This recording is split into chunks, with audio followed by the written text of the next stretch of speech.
ইউরোপে যে আমি বুঝতে পারছি যে দর্শক আমার কতটুকু ভালোবাসে। আমি কখনো দেশে থাকতে ভাঙি নাই, যে দেশের বাইরে যেইখানে আমি গেছি, যেইখানে আমি পাড়া দিছি, প্রত্যেকটা মানুষ, ইকবাল ভাই, কে কি আপনাকে বললো তাতে কিচ্ছু আসা যায় না। আপনি সত্য কথা বলেন, এবং উচিত কথা বলেন, এবং ডাইরেক্ট কথা বলেন, এই জন্য আমরা আপনাকে বেশি ভালোবাসি। বকাবকি করে কখনো সিনেমা হিট করা যায় না।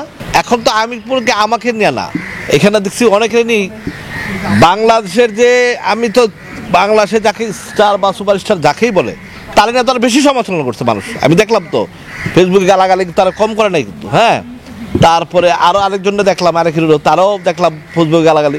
এইটা এখন না, এটা 4-5টা গ্রুপ হয়ে গেছে। এই গ্রুপকে এরা বকা দেয়, ওই গ্রুপকে এরা বলা দেয়, এই গ্রুপকে একা বলা দেয়।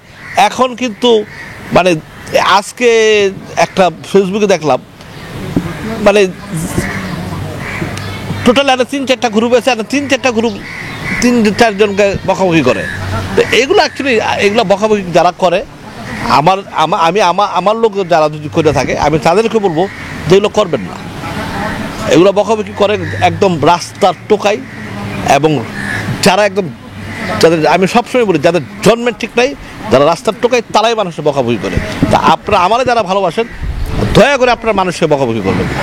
ইউরোপে যে আমি বুঝতে পারছি যে দর্শক আমার কতটুকু ভালোবাসে, এবং ইউরোপিয়ানরা যে যারা বাংলাদেশের যারা থাকে, সবাই এক চান্সে আমাকে চিনছে, এবং চিনার পরে তারা যে রেসপেক্ট দিছে, যে সম্মান আমাকে দিছে, আমি তাদের কাছে সারা জীবন রেডি।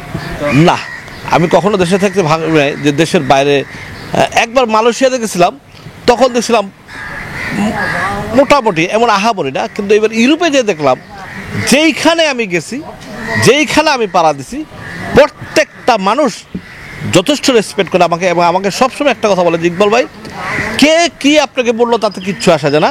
আপনি সত্য কথা বলেন, এবং উচিত কথা বলেন, এবং ডাইরেক্ট কথা বলেন, এই জন্য আমরা আপনাকে বেশি ভালোবাসি। বকাবকি করে কখনো সিনেমা হিট করা যায় না। বকাবকি করে আরও অভিশাপ লাগে, টুডে টুবার অভিশাপ লাগে।